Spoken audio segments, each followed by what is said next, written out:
I put out a call for questions earlier this morning thinking, hey, you know what? We're postseason, we're off season. I mean, it's whatever it is. They're not going to get a ton, but y'all had so many questions yet again. 60 today. We had to pare that down to 21, unfortunately. Going with the people I recognize as regular question askers, although there are a few who did not make it into that made it in that normally aren't. Nonetheless, let's get to it all here on this episode of Locked On Wolverines.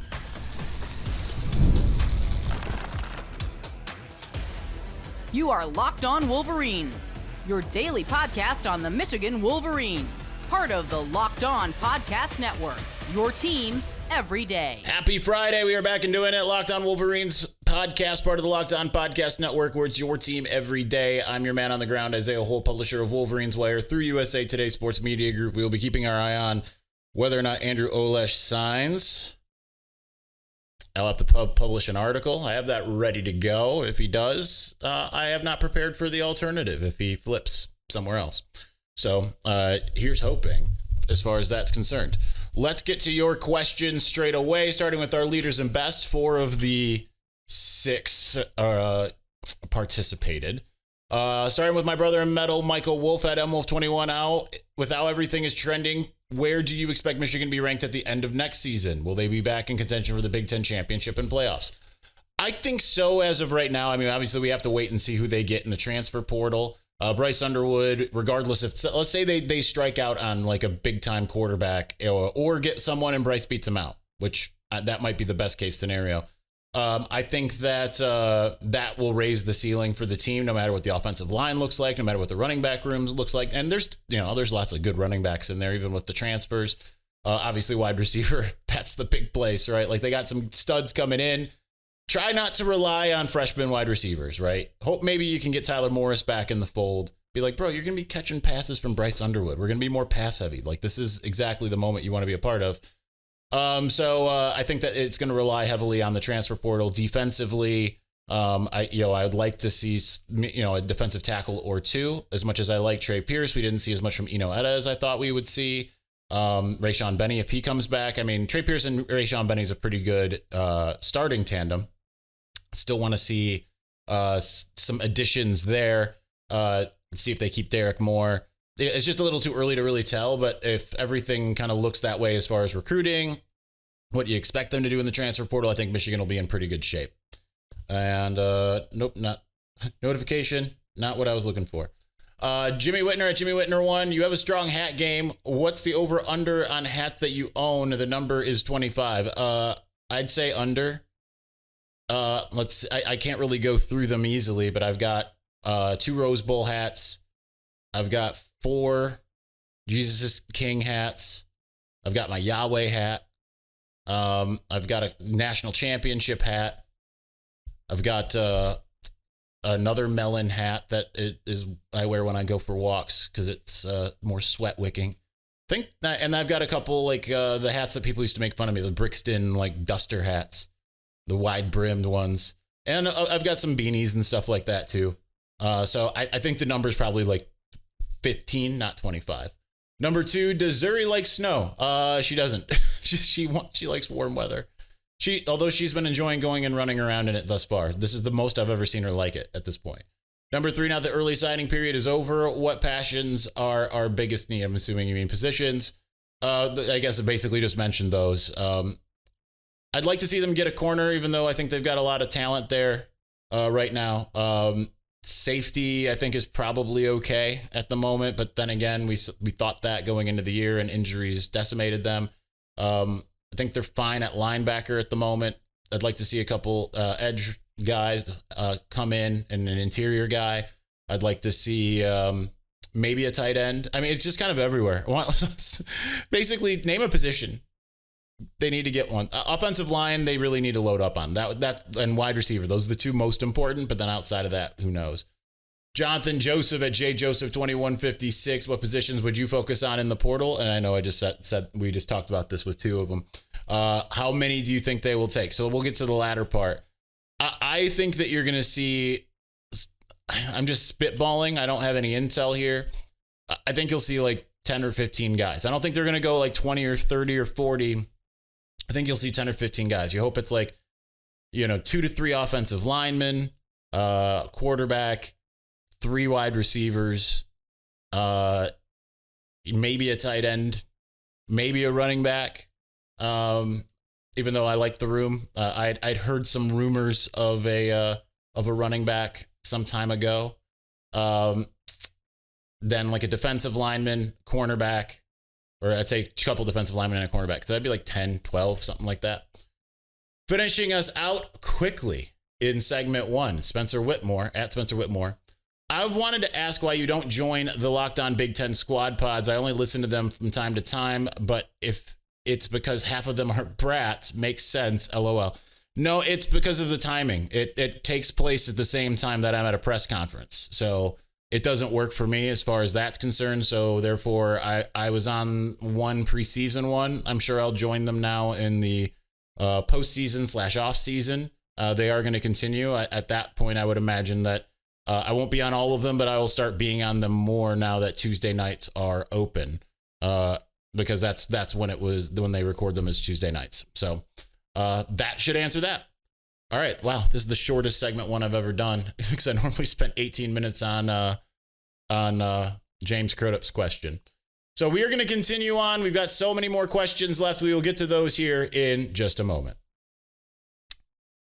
But before we do, I love a great deal as much as the next guy, and I'm not going to crawl through a bed of hot coals just to save a few bucks. It's got to be easy. No hoops, no BS.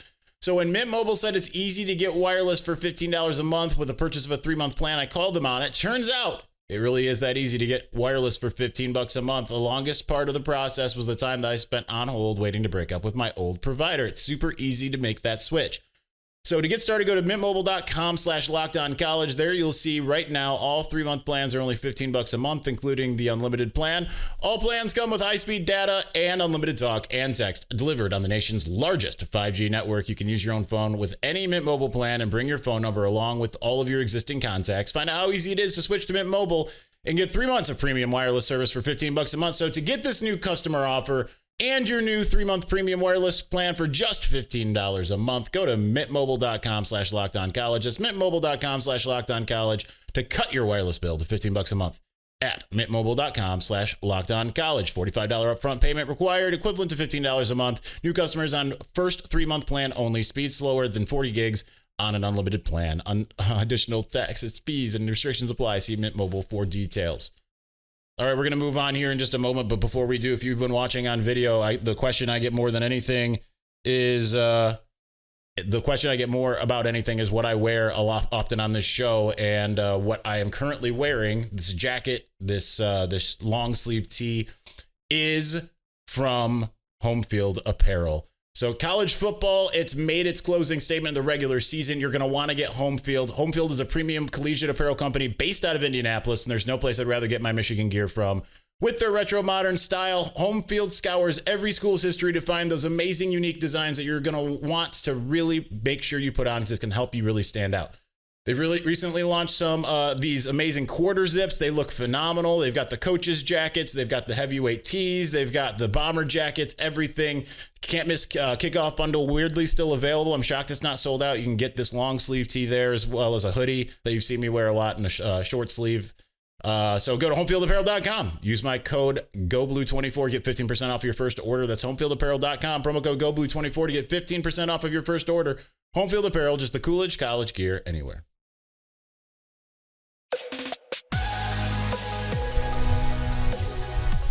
All right, by the time anyone sees or hears this, you all already know the news. Andrew Olesh just flipped to Penn State.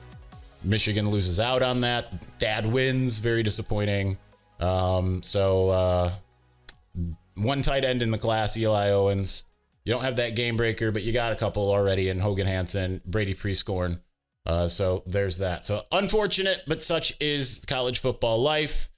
And Dad wins, sounds like. Very disappointing.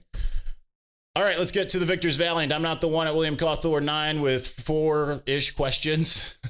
Let's play hypothetical. If Day gets fired, Michigan needs OC. Do you think they'd give him a call? No, absolutely not. I don't. Number one, he wouldn't take it. Number two, they wouldn't offer it, right? I don't think there's a lot of mutual respect going on there. Now the year's ended, what grade would you give Schrone's first season? I'd give him a B, a solid B. Didn't have a lot going for him in terms of personnel. Had some stuff go on in the middle of the off season, trying to assemble your staff, all that stuff. I think kind of did the best you could.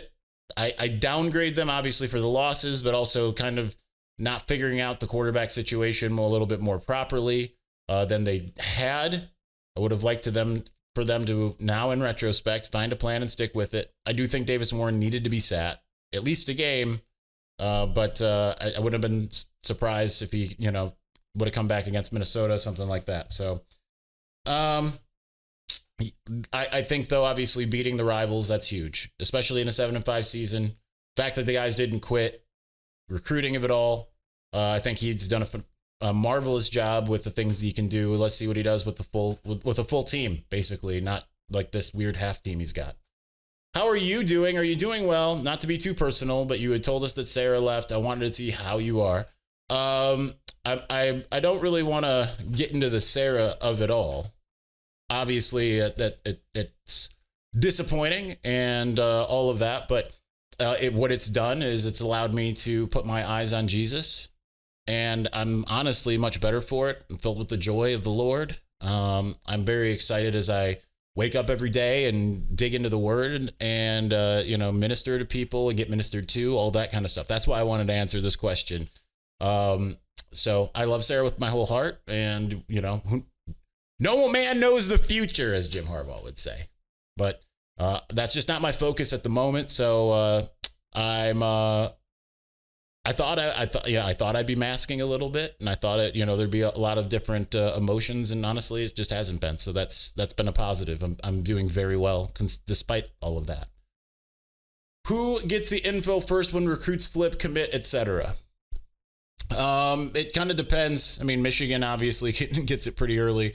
Hayes Fawcett at On3, since he's become like the guy that makes the graphics for everything, he tends to get a pretty good idea. Sometimes some of us get like that intel. Like I've gotten that intel before, more so in the older era, pre-Hayes Fawcett. But there's a reason why I have Hayes on my push notifications list, because that's usually a pretty good way to figure out stuff. But usually, you maybe get an idea through like the program if someone's doing something, but they're pretty tight-lipped anymore. It used to be like, they used to give you a heads up a little bit more of like, yeah, this guy's, we're pretty sure this guy's coming. Sometimes you get burned by that too. Like, I think it was Braden McGregor. I'd ask like, hey, I want to send a guy to his commitment. Can you tell me, do you think he's coming? And they were like, oh, no, we feel like it's Notre Dame. And I sent the guy anyway, and being right. And they were like, oh, we lied purposely to just like, create a, it's like I'm just trying to do a job here, my guys. Generic at ERKJ72. Do you think there will be more transfers leaving the program? If so, any big names? I mean, they lost Tommy Doman today, and Cole Cabana. I'm kind of surprised by Doman, but again, like I think maybe part of it's just the season he had, right? Like sometimes like guys transfer because of that. Jake Thaw, that was like he couldn't forgive himself for the Rose Bowl, and I like tried to be like, bro, a lot of people see you as a hero because you messed up, but then you saved it. Like if you would have just given up in that moment, that the game's over, it's Alabama, everything's over. So yeah, you messed up, but you rectified it. But he's like, I can't live with my own failure. Not to sound like Thanos. But I who knows? It's really difficult to tell. I wouldn't be surprised if there's like someone that's like surprising, because it's a new world and tampering is legal basically now. Jacob Heminger Jacob, he's asking about Olesh. Not really a pod question, just normal one. Well, there you go. He flipped to Penn State of all places. Would have rather he went to Oregon. Actually, no, because Oregon's loaded up with talent, man. They're looking really sharp at the moment. Clark at Blue for Life 8. Think Michigan basketball will be ranked in the top 25 after this week? It's hard to think they wouldn't after their win at Wisconsin. They were in the coaches poll, so it's kind of shocking that they weren't in the AP top 25. So yeah, I think they will be there. Don't lose to Iowa tomorrow. That would be the big thing, I think. But yeah, I think that they are deserving 7-1 on the season. They've looked great. A 2-point letdown in the second game of the season on the road in Greensboro playing Wake Forest. I mean, what more could you want at this point? All right, this one's by. I made an exception. I'm doing this one by email because he's a constant presence in my inbox. So Rick Lempert, taking into account the possibility of transfer portal additions, if you had to choose between having Moore as your coach with recruiting classes that ranked between 5 and 10 nationwide, or Jim Harbaugh with recruiting classes that ranked about 15, which coach would you choose going forward? I mean, if it's Jim Harbaugh in the last 3 years, I'd go Jim Harbaugh because he's shown that he can identify talent and develop it and delegate enough. The Jim Harbaugh before that was chasing things. He was trying to meddle too much. Just a lot of the things that were going on behind the scenes, not necessarily kind of working. And then, I mean, that's also true after the fact, but I mean, he's an all-timer, so it's kind of hard not to, and I mean, and a lot of his classes were like 15. You look at the 2018 class, it was not like a highly ranked class, and you look at almost every player that came out of it, they almost all worked out. So I would go Jim Harbaugh, but, you know, we have to give Sherrone Moore some time to see what he can do, you know, with this. I mean, we could be looking at, you know, just, yeah, Michigan, they go, you know, they don't win championships, but they're really good or elite, kind of the way that we're starting to look at Ohio State under Ryan Day. Or we could be like, man, they're just the new Alabama. It doesn't matter. They expanded to 12 years. They just trounce everyone. We don't really know yet, so it's kind of hard to say. Raj Lakra at Raj Lakra. A little surprised that Tommy Doman entered the transfer portal. Who do you think will replace him at punter next season? I'm going to say probably, unless they find someone in the portal, which is possible. I'll go with Hudson Hollenbeck, who they got in the portal a couple years ago, but he didn't beat out Tommy Doman. Place kicker is also part of it, right? If Dominic Zavada stays, do they have him do kickoffs or what? Because, you know, Doman has been solid there, but punting has been kind of hit or miss. Great last year, not so good this year, except for the Ohio State game. God bless him. Perry Mitchell at Perry Mitchell 08. I keep seeing Brian Greasy as a target for OC, but I can't seem to find any trustworthy reporters saying he's a confirmed target. Is he just tied as a Michigan guy? Is there some real interest? I can't imagine they signed someone who doesn't have play calling experience. Thoughts? I mean, I put him on my list, but it was more just like understanding how Michigan tends to work. I have not heard anything reputable that Greasy is a target or that he would come. I wouldn't want him. Even though he was on my list, again, just strictly because you know how Michigan operates. I just as well could have put Nick Sheridan there, and that I think is a lot more plausible. But no, I don't think they're going to go with a first-time play caller. And it's funny because you look at Brock Purdy, what he's done, his QBR this year, even though San Francisco's not very good, it's still very high. I think 7th in the country. And yet the San Francisco fans want to run him out of town. So there's that. But no, I would not touch Brian Greasy with a 10-foot pole. No offense to him, just because he doesn't have the experience that I think Sherrone Moore needs. He doesn't need another offensive coordinator who he's like constantly looking at over the shoulder, right? He needs to get to that point that Jim Harbaugh got in the last 3 years where he's just the CEO of the program. He can let the two coordinators do their jobs, and then he can do his. That's what he needs to set the overall direction of the program and go from there. Anton Sesmita Mangala at Sesmita Mangala. Thoughts on who plays and who sits out of the bowl game? I have no problem with anyone who's going to the draft sitting out. They have nothing left to prove in their time here at Michigan. The bowl game for me is about the future of the program. I'm with you there. That's 100% what I think they should do. I think everyone that's going to go, I think unless you just want to suit up one last time, which certainly some guys might, I would say, you know, by all means sit. If I'm Sherrone Moore, I'm just letting, like he kind of said, like, I'm going to let anyone who wants to play in the game play. I would 100% do that. I would just be like, you're a walk-on, you're outgoing, like you're going to transfer, whatever. I don't know, but I wouldn't maybe go that far. What I would do is certainly like try to play as many guys that you think are going to be part of the lineup next year. Get them involved. Like it might not be pretty. Michigan might get destroyed, but treat it like a spring game. This is 100% what I would do. And I think that would bode really well for like a Jordan Marshall, you know, type, you know, those types of guys. Or if he's healthy, a Brady Prescorn, if he can get back. We got a question about him coming up, but something like that would be what I would start trying to prepare. Finishing us out in segment 2, Brett Schroetz at bschroetz5. What is the way too early prediction win-loss record for next year? Way too early because, I mean, we don't even know the transfer portal situation as of yet. However, I'll just say 10-2 right now. This feels like it's probably 10-2. I don't know who the 2 losses would be to. I don't. Their schedule doesn't look as daunting unless Oklahoma somehow just comes out of nowhere. And at this point, like, at this point, I'm just going to predict Michigan to beat Ohio State.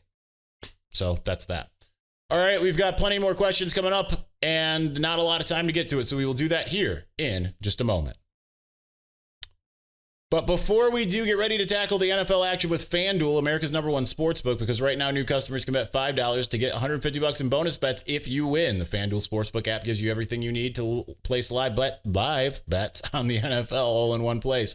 So when you get a hunch in the middle of a game, you can check out the latest stats, view live play-by-play, and so much more on the same page where you place your bets. Just visit FanDuel.com to join today. You'll get started with $150 in bonus bets if you win your first $5 bet. That's FanDuel.com. Never waste a hunch and make every moment more with FanDuel, an official sportsbook partner of the NFL.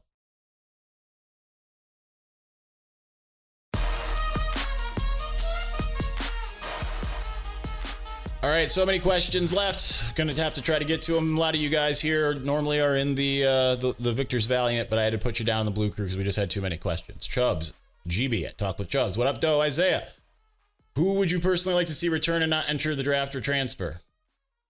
There's some that are just obviously going to go. I would love to see if somehow they could get a way to keep Kenneth Grant.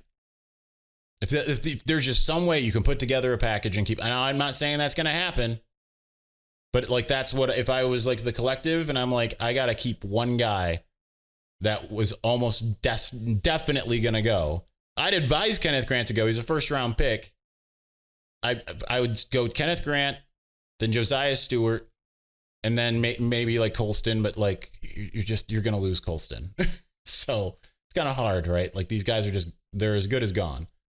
Wolverine Libertatis at Wolf_Libertatis. Defense came on in the second half of the season and improved. I'm still worried with top talent leaving for the NFL. Can Michigan be dominant on defense next year with who's on a roster plus some portal additions? Absolutely. Like, yeah, you're going to lose some of the really amazing guys. Scheme still exists. Wink will be going into his next year. Now he's kind of knows like who his personnel is that he has at least. He knows what he can go look for in the portal and all of that stuff.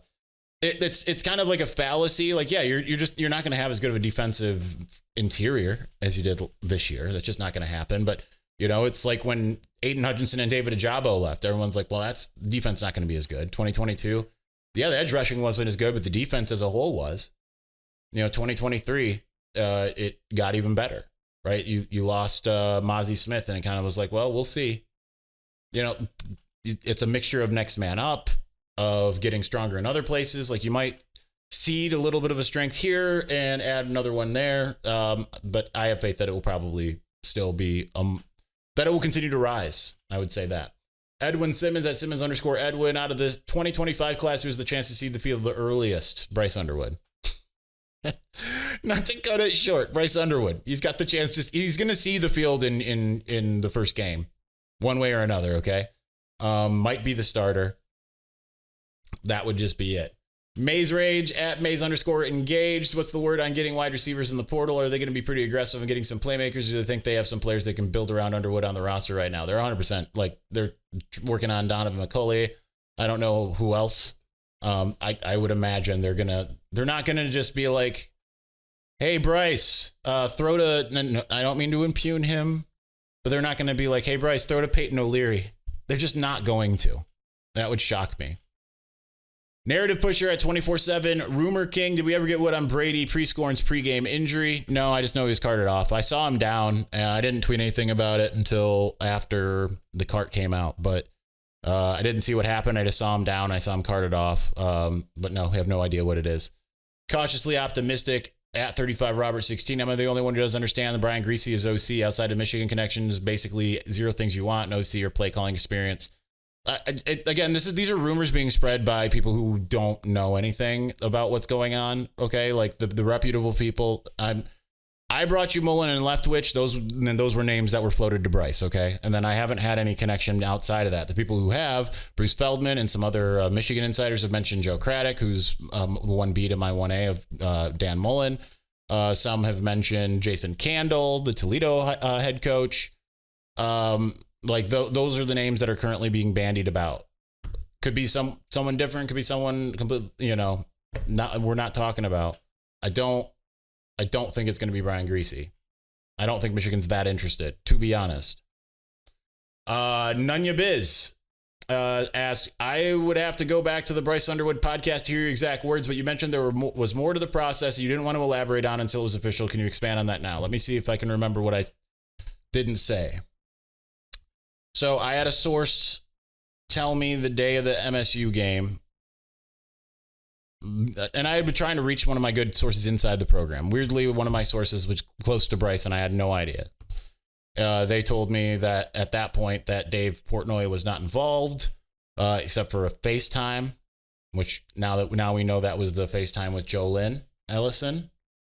But I had heard he wasn't involved financially, and that he felt like he was going to end up at Michigan. That same day, not from Connor himself, I had someone else tell me that Connor Stallions was involved. So then the next day I called Connor and he's like, yo, you'll never guess where I am right now. I'm like, with Bryce Underwood. He's like, how on earth did you know that? I'm like, I've got, not to be Varys from Game of Thrones, I've got my little spiders everywhere. So Connor did not really necessarily try to recruit Bryce to Michigan. It was more teaching him the Michigan way of things. That he had some, and I'm going to leave some of this for Connor to say if he ever wants to, his contribution and to that. But he was more just focused on teaching Bryce as much football as possible because he was starved for it. Then I heard the next week that he didn't meet up with Connor, that he was on a private jet somewhere. Didn't hear to who, except for I heard like, oh, he's going to see Emerson. I was like, who's Emerson? And then later in the next week, I was told, think Oracle. And then I put that together, obviously. Well, that means Ellison. But there was a lot of little things that just kept on happening. It's kind of hard to really get too deep into it. There was just like a lot of like, now he's in, now he's not, now he's in, now he's not kind of things of like, now the Underwoods are upset about this. Now they're not, right? Like there was the troll. I was told very quickly that was a troll with the he's likely to decline. But then he did actually decline Michigan. He told some donors, like, I'm going to go to LSU. And it kind of shocked them. And then on Sunday, the day that this meeting that I had heard about that suddenly everyone somehow knew about, don't know how, I was trying to find out, like, hey, how'd the meeting go? Because that was supposed to be like the point when they basically closed him. I was told, oh, it didn't happen. But then I got a call later in the night saying like everything just did a 180 and he's trying to repair relationships with the donors. He's trying to schedule a meeting with Sharon. He's going to visit for the Northwestern game. And they're trying to get a package flip of him, Dotson, and Meadows and Ty Haywood. And obviously Meadows didn't happen, but like I had a pre-write as of then. So yeah, it just, I think that covers all bases. Maybe not. I don't know. Finishing us out, BW at BW2623. Why do you think the quality of movies, production quality, writing, cinematography has gone downhill in the last 5 to 10 years? Cowardice. Unoriginality stems from the cowardice. They don't want to sink movies into original properties anymore. And they want to make box office hits. And no longer are they're like the comedy tent poles. Like you find those on like Netflix, but not in the theaters anymore. Like there's no comedy. Like when was the last blockbuster comedy in theaters? The Hangover, right? Like it's been forever since we've seen something like that. They just aren't making the variety of movies. They're trying to rush products out. They're not taking the years sometimes in between. Now, sometimes they do. You look at like going from Dune 1 to Dune 2. But they're just, I think, trying to rush product out and trying to make money. It's become less, it's been more about the commercial aspect and less about the quality. And that's why. And I think that everyone's just trying to, they're just looking for financial successes. And so they aren't as willing to take on original IP and they want to create their own things. That would be what I would say, having spent 4 years in Hollywood at the talent agency level. All right, that's going to do it for us today. Thanks for watching. Thanks for listening. We'll talk to you on Monday. Peace.